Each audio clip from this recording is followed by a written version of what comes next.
Hello everybody, welcome back to Reading for Vocabulary. We're on our last lesson of the book.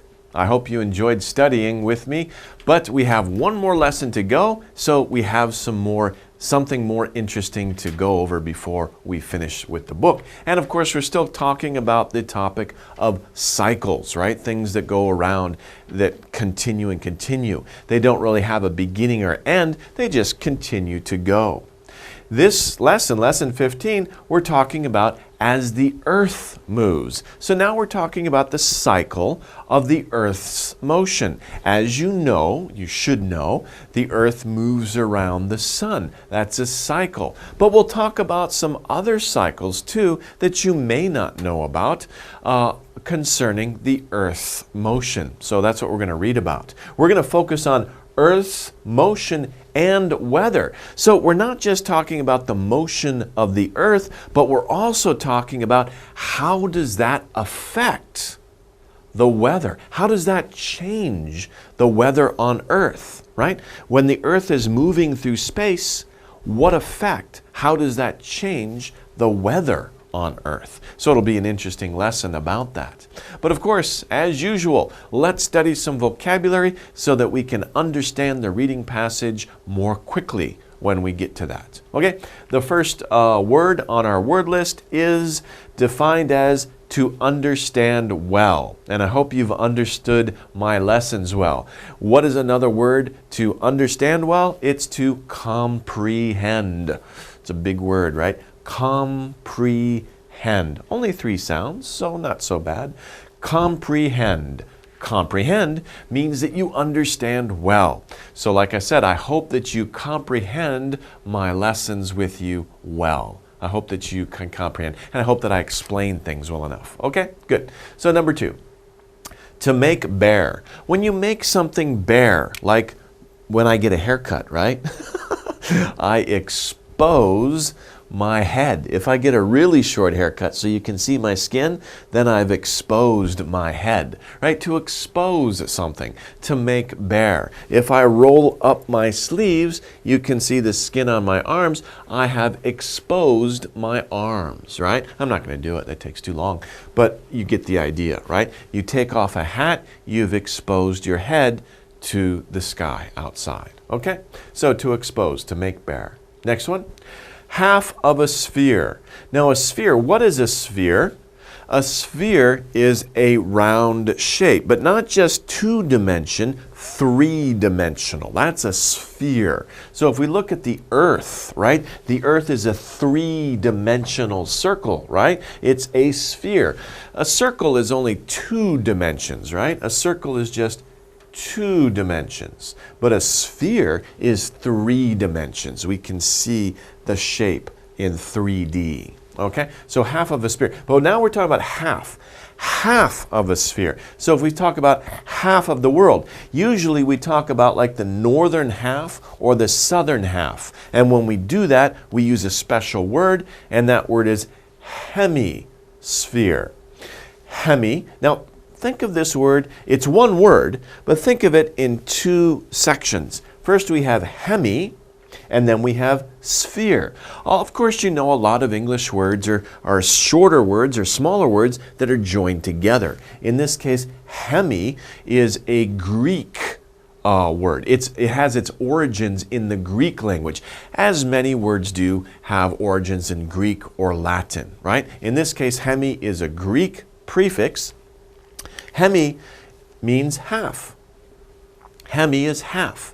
So if we say hemi, half a sphere, we're talking about half of a sphere. And so we say the northern hemisphere or the southern hemisphere. Sometimes people will also say the western hemisphere and the eastern hemisphere, saying that the west is, for example, Europe and America, and the east is Asia, right? Sometimes people will say that. But usually, you know, it's hard to say, you know, where does it stop and end? But it's easy to know north and south because there's the equator, right? There's the equator right here that is a good dividing line for north and south. So we can easily say northern hemisphere and southern hemisphere. Okay, next word, number 4.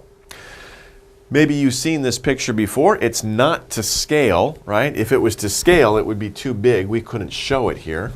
But this shows the sun and all the planets around the sun. And we see that the planets have these lines, these circles going around. And we see to move around an object in space, right? This is space out here. Nothing's really out there. Also, we see a comet over here that also moves around an object in space. All of these objects are moving around the sun. We say they are orbiting around the sun. So Mercury, Venus, Earth, Mars, they are all orbiting around the sun. They are moving around the sun. The comet is moving around the sun. Now, on a planet like Jupiter, which has many little moons, those moons are orbiting around Jupiter.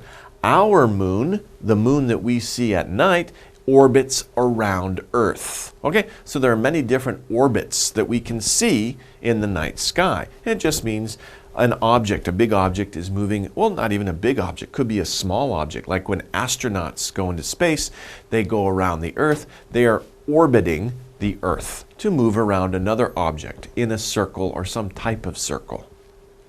Okay, number 5, the very top or bottom of the Earth. So here we're looking at Antarctica. Antarctica. And on the other side, of course, there's no land, right? Antarctica is a land mass. There's no land on the other side. But what we're talking about the very top or bottom of the Earth. Of course, we're talking about the poles. And here we see the South Pole. Antarctica is at the South Pole. There's no land at the North Pole, but there is ice, right? And animals do live up there, like, for example, polar bears live on the North Pole. Santa Claus has his house at the North Pole, right? Okay, so these are the poles, South Pole or North Pole. Number 6, to be on top of. So to be on top of, especially to be all over the top of, not just sitting on the top here, but all over the top means to cover.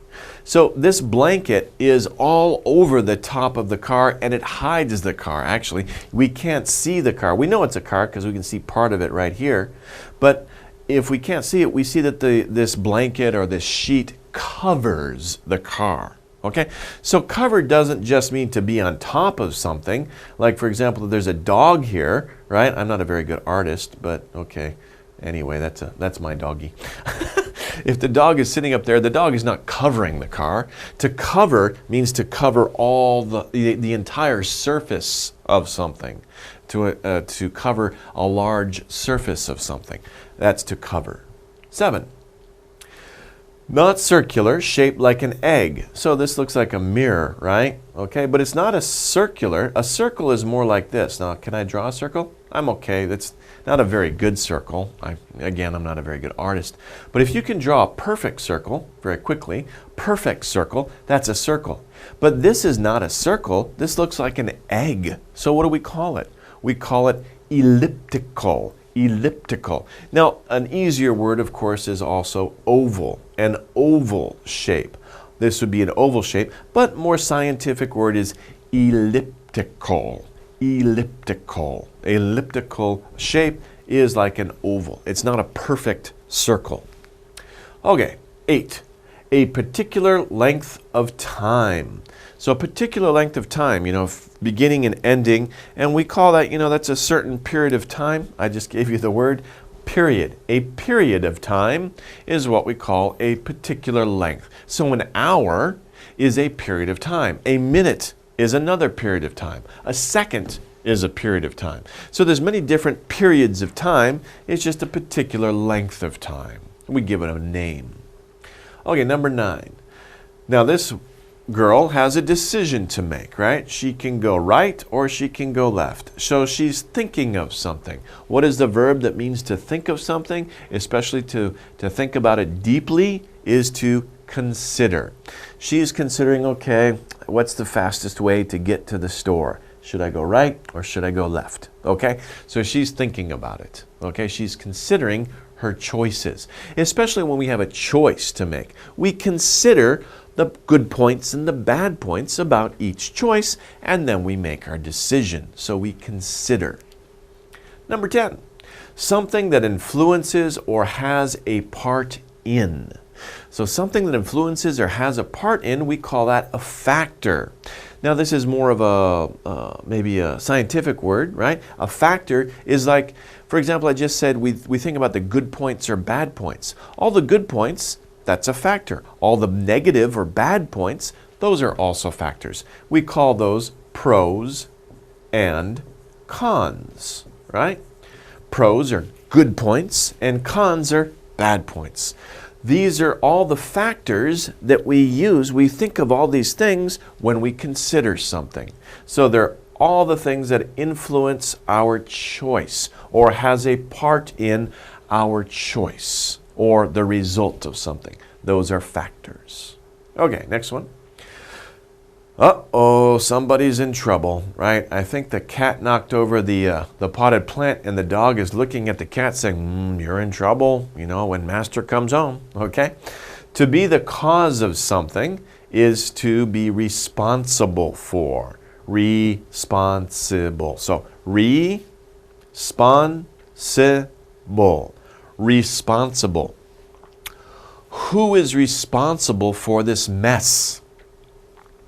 Who is responsible for breaking the pot? I think it's the cat. What do you think? Who's responsible? But sometimes, you know, if something happens, there's an accident that happens, people will ask, who's responsible? They'll also ask another word, they'll use another word, fault, right? Fault.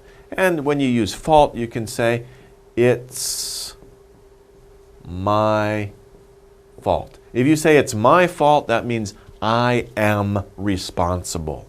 I am responsible. I am responsible. It's my fault. Whose fault is it? Who is responsible? It means the same thing. Okay. 12. Oh, Kyepchio. Maybe Kyepchio, maybe a little ugly, but it's very cute, right? These two dogs in a very small way. Now, what are we talking about? We're talking about slightly.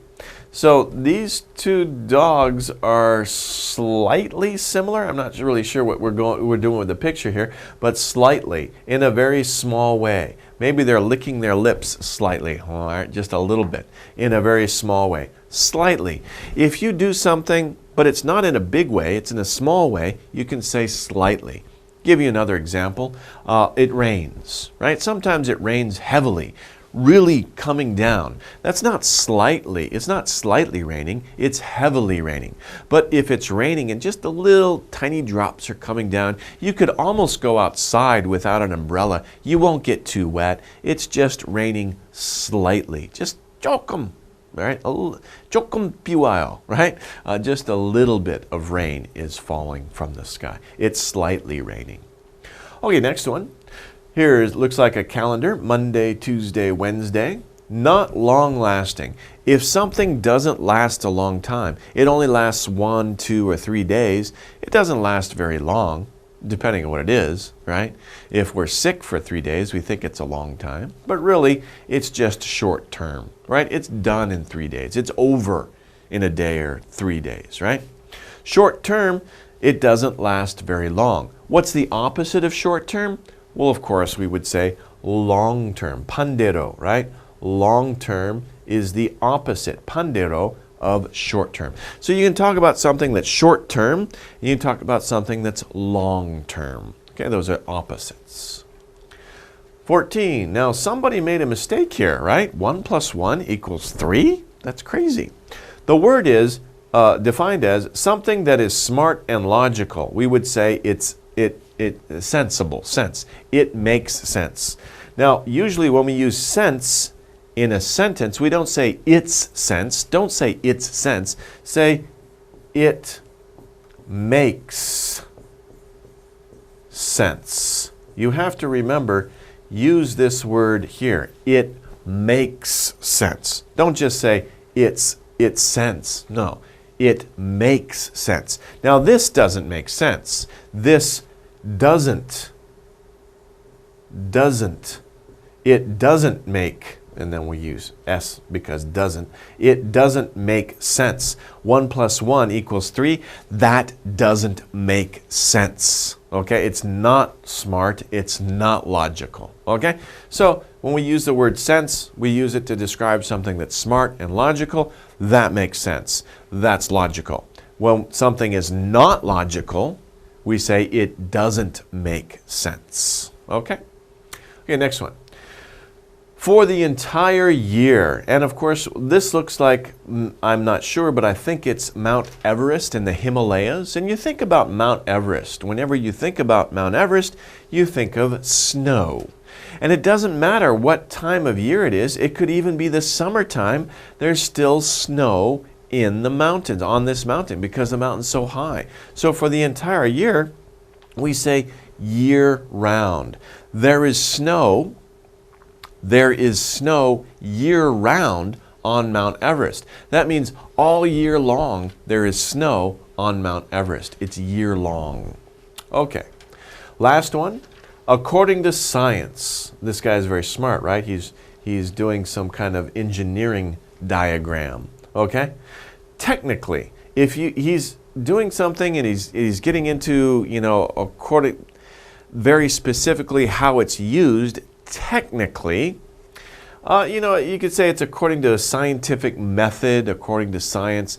It's done in a very logical or in a very detailed way. And you're breaking down all the different parts. How is each part going to work? Well, that's a technical drawing. So they've done it very technically.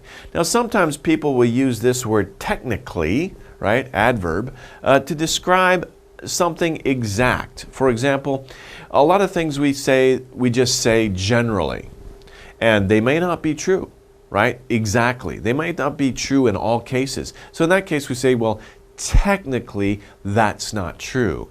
Technically, da-da-da-da-da. And say, okay, well, that's not the common case. Generally, it's this way. But technically, it might be a little different. Okay? So we'll see that later on in the reading passage.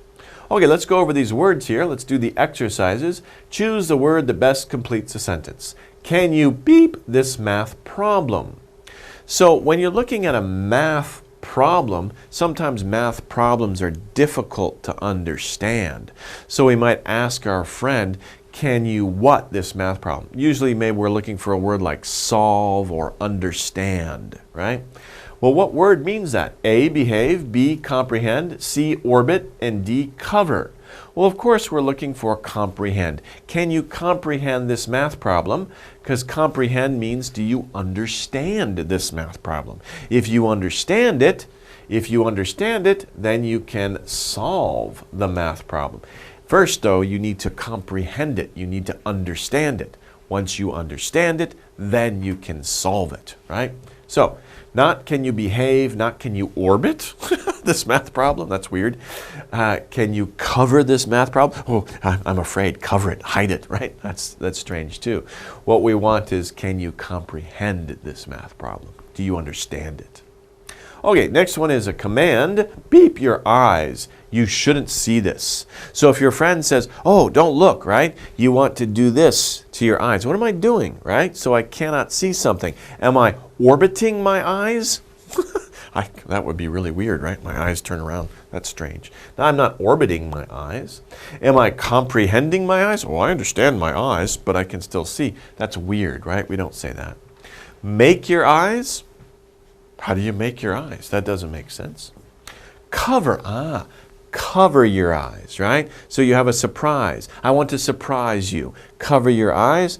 Open a surprise, right? So first, cover your eyes. That's the answer. Cover your eyes. You shouldn't see this. So you don't want somebody to see something. Cover your eyes. Okay, next one. Number 5. I have a short beep of time for lunch. So you have a certain length of time for lunch. It's a short length of time. What do we say? I have a short orbit of time. I have a short pole of time. I have a short period of time. Or I have a short cover of time. Which one sounds good? Probably you chose period. Whoa, that's too fast. Okay, but anyway, I have a short period of time. I have a short period of time for lunch. So maybe only 30 minutes. 30-minute period for lunch. Not 1 hour, just 30 minutes. So it's a short period of time. Now this one jumped up too quickly, but that's okay.